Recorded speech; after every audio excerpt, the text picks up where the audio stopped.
I'm Tracy. I'm on a massive weight loss mission via Slimming World, and today is not only weigh-in day, but it is the first weigh-in day of 2026.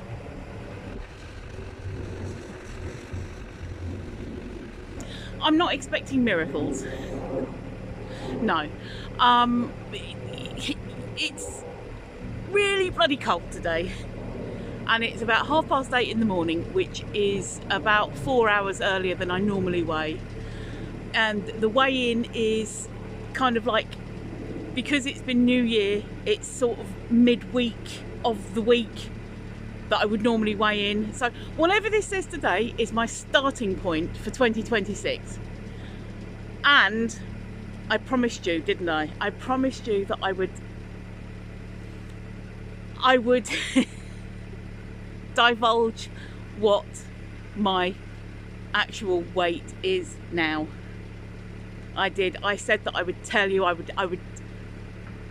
would expose my current weight. So I better do that. So I'm off now. You can hear the car warming up. I'm off for the weigh-in, and I'll see you later.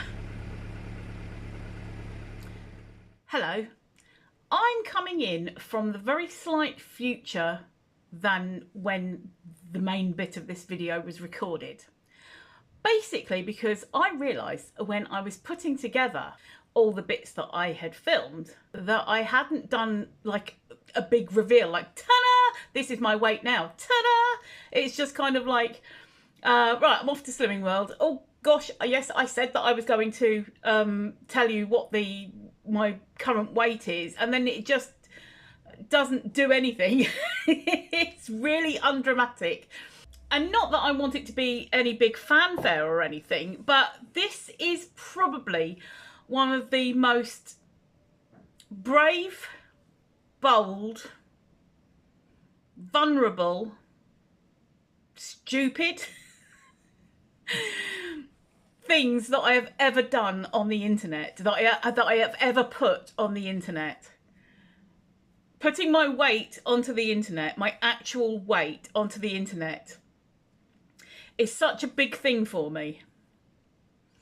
And for me to have just like passed it by like it would have been if I didn't insert this bit in, would have been like a complete damp squib, you know, lighting a firework on a rainy night and it just goes.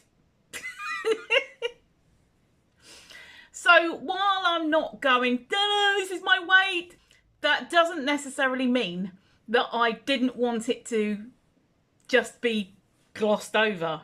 So my current weight is this.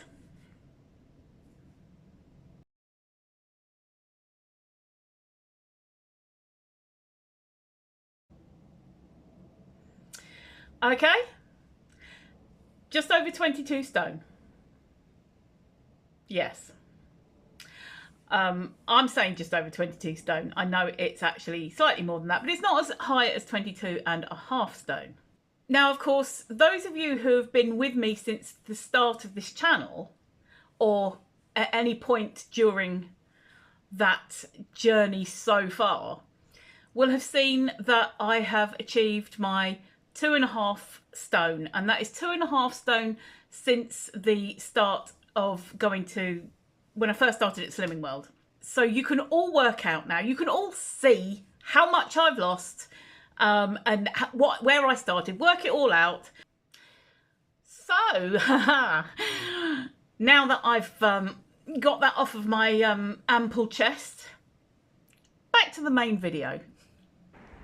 Right, well, it's really bright out here, beautiful blue sky, still absolutely frozen, and I'm going to have to remind you about what happened last week as to what's happened this week. So last week my card wasn't working, so they had to weigh me on the consultant's card, and this is what it said. And now this week I've got my new card but it's also adding on last week's weight to this week's weight, if you see what I mean. You know, whatever happened last week is added on to this one. So this looks like a big gain, but it's actually 2 weeks. This is my start weight for 2026.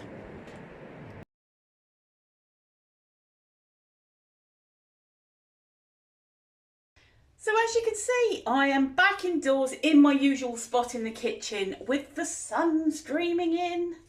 It is a beautiful day out there. Blue skies, bright sunshine, blinding by the light again. It's freezing cold. Actually, in this kitchen, it's not so cold because the sun's coming in. But out there, it is literally just above freezing. And I wanted to carry on recording and filming outside, but that little bit, the little bits that I did to camera earlier on in this video was so cold, and I wasn't wearing any gloves because mainly I don't like wearing gloves because I think it's a sensory thing. I like being able to actually touch and feel things. And my hands usually stay really warm, but if I'm holding a specific thing, it gets cold. Yeah, so I thought I'd come in the warm. I'm not going to suffer for this. So anyway, weigh-in done. We know where we are now. I know what I'm starting 2026 at. It's fine, it's great. And onwards and downwards. Let's not worry about that anymore. Apart from, obviously, let's think about what's going into the mouth. So it's been a couple of days now since New Year's, and we're sort of firmly into January now. The last couple of days I've really struggled with my mental health. I think I get this every year, and I think I need to make a note to make sure that I'm prepared next year, because I tend to hit a downer. New Year's Day, I wake up and for some reason I feel rubbish, really awful mentally. And then I don't eat properly, and then I feel even more awful. And so then I don't eat properly. So it's a knock-on thing, and then I don't sleep properly, and I get digestive upset and things. So yeah, the last couple of days have been a bit... I dealt with that by going to bed. I'm going to say that I dealt with that by going to bed and, unfortunately, again, not eating properly. So I think what I need to do is make a note that I need to make sure that there is something delicious, pre-made, New Year's Eve, ready for feasting on, sticking in the microwave and feasting on New Year's Day. Just so that I've got something that when I wake up on New Year's Day, it's not, oh God, it's a new year, but it's the same old crap. Because that's kind of how it felt. I'm a bit better now. I've had a day or so of just some nice things, relaxing things going on that lifted my mood. I ate cake. So, something that I noticed over Christmas, actually just after Christmas. Now, I bought these, I can't pick them up. I bought those, empty now, as my crackers for over Christmas. And the only cheese that I got was cheddar. And I got some smoked cheese as well, but it was awful. I normally like this smoked one, which is smoked, properly smoked cheese. Cheese smoked in a smokery thingy doings. Whereas this was the cheaper smoked flavour cheese. But when you opened it, it just smelt like stale milk, which is really weird. But my daughter had bought some at the same time as me, and I think it was a bad batch because, again, you open it and it just smelt like slightly gone off milk. And taste-wise, nothing, not even salt, bland, not even like gone off milk. I think what they'd forgotten to do was add the smoke flavouring into that batch, because there was not even a hint of a taste or smell of smoke. Not a hint. So I was disappointed with that because I do like a bit of smoked cheese. So I had cheddar. That was the only other thing. I forgot to buy the garlic roulette type thing, and I forgot to buy cream cheese to go with my smoked salmon. I didn't have a brain this year. Anyway, still bought these because I normally, in a selection box of crackers, there are ones that I don't like. They're too bland or hard, or I just don't like them. So these were, I think these were 99p each, so worked out better. The thing with this one was every time I was eating them, I was thinking, why can I taste onion? I'm getting this back flavour of onion, and then all day it was repeating on me. Why is it? Well, I normally read ingredients. Ingredients on here, a whole load of ingredients. I mean, look at that. Look at that. This is a cracker, for God's sake. I'm getting to the point here. Anyway, here it says, blah, blah, blah, blah, blah. Where is it? There it is. Onion powder. Onion powder. Why are we putting onion powder in multigrain crackers? They're multigrain. I want the flavour of the grain. I don't want onion powder. Now to the point of the video. Not the point of the video. The point of the video is the weigh-in. The point that I'm wanting to make in this video. I can't remember why, but I looked for the first time. I hadn't read the ingredients, in case you didn't get that the first time. I normally read ingredients of lots of things, but I picked these up mindlessly while I was Christmas food shopping. Oh, they'll do. That one, yeah, I like Ritz. Yeah, I like that. But as I was coming to the end of these, I thought, I can't remember why I thought it, but I think I was thinking something like, they don't taste like they used to. Back in the day, they used to have a nice salty bite to them. So what have we got in them now? Wheat flour, obviously. Sunflower oil. Sugar.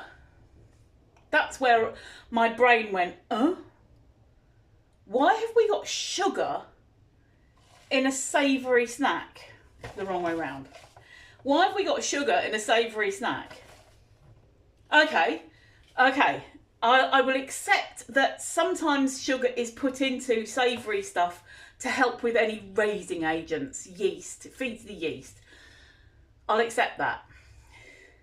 But it is the third ingredient, of which the fourth ingredient is glucose fructose syrup. What? And then it goes on, raising agents, salt, barley, and malt, barley malt flour. Barley malt flour, yeah. So not only is there sugar in this, there's glucose fructose syrup. I have an issue with this.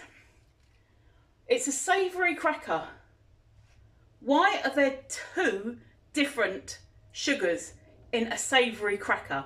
Like I said, I can fully accept that maybe the first sugar is to help with raising agents, and okay, bit of flavour. Why are we sticking glucose fructose syrup in this? Glucose fructose syrup is made from processing corn or wheat flour, and it is probably one of the worst things that you can put into your body. Hello again from the very slight future from when this video was made. As you can see, I was having a right problem with trying to work out what the hell I was talking about with the glucose fructose syrup thing. I've decided that I'm just not going to include any of that and instead just say glucose fructose syrup. Do your own research. It's not good for you. So basically, I found out that these have got two different types of sugar in. That is the point of the thing. Two different types of sugar in this, and it's a savoury cracker. And probably what has happened is that when they removed some of the salt, because if you remember back in the day, they were slightly more salty.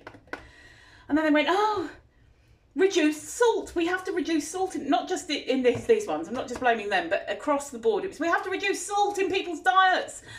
So they reduced the salt. And I think potentially, I'll have to do my research on this, but potentially that is when the glucose syrup slipped in. To, you know, you remove one flavour, you've got to replace it with something else. Another sugar though. And then these ones, outraged as I was to find that they were putting onion salt in a multigrain cracker, I read these ones, you know, after reading that I thought, let's read this. So let's see if you can see that. That list of ingredients isn't too bad. That list of ingredients is horrendous. It's a cracker. So we've got fortified wheat flour, which is fortified with different vitamins. Rapeseed oil. Again, okay, seed oils in both. That's not my point this time though. Wholemeal wheat flour, grain blend, all lovely, which has got cracked wheat, brown rice, rye, flax seeds and millet, all lovely. Glucose syrup. Glucose syrup. Okay. Glucose syrup, that's fine. Glucose syrup is slightly different to glucose fructose syrup. It's still a sugar, but it is slightly different. Then it says contains sulfites.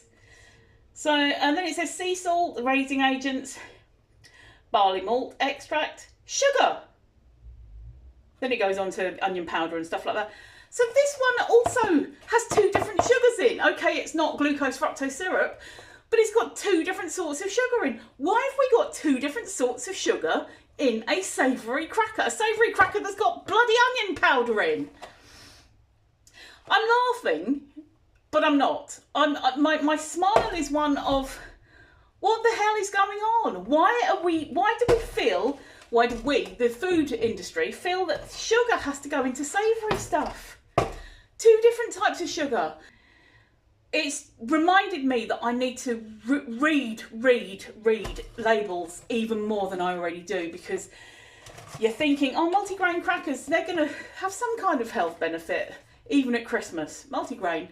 And then there's sugar in them. And onion powder that is repeating on me. But I know that in the past I've read labels of stuff where there's been 4 different types of sugar. There's been things like sugar, glucose, glucose fructose and maltodextrin, which is another sugar.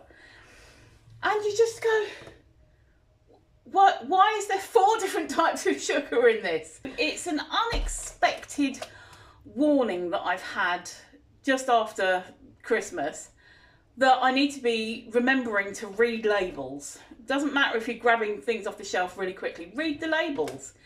I'm telling myself this. I'm letting you guys know that I'm telling myself this, because it's just astonishing how the food industry slips this stuff in. Like I said, it slipped onion powder in. Anyway, I'm going to stop waffling at you. Basically, be careful with those hidden sugars. I think if I'd known about that, I probably would have made sure to have, would have made sure to have got something that didn't have so many sugars. Or so many ingredients or whatever. But then the problem is, and again, another food problem thingy, these were 99p. If I'd read the labels and then gone for the one that had the good ingredients in and the least ingredients, I probably would have been looking at £4 for a small pack. Maybe even £4 for 8 crackers or something ridiculous like that, and it had added beetroot to make it nice and bright. Beetroot or charcoal. So one of them's purple and one of them's black. Interesting and lovely, but expensive. And that's the problem. People who can't afford to eat the better food get fobbed off with the cheap, crap, fattening and illness-making fillers. So come on, Tracy, shut up now.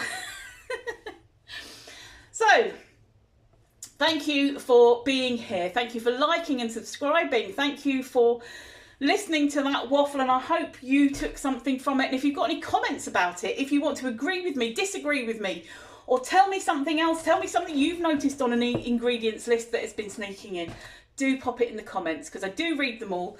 And if I haven't replied to all the comments that I've missed out so far, I'll go back and do them after I've uploaded this video. So thank you for watching, and I shall see you next time. Bye for now.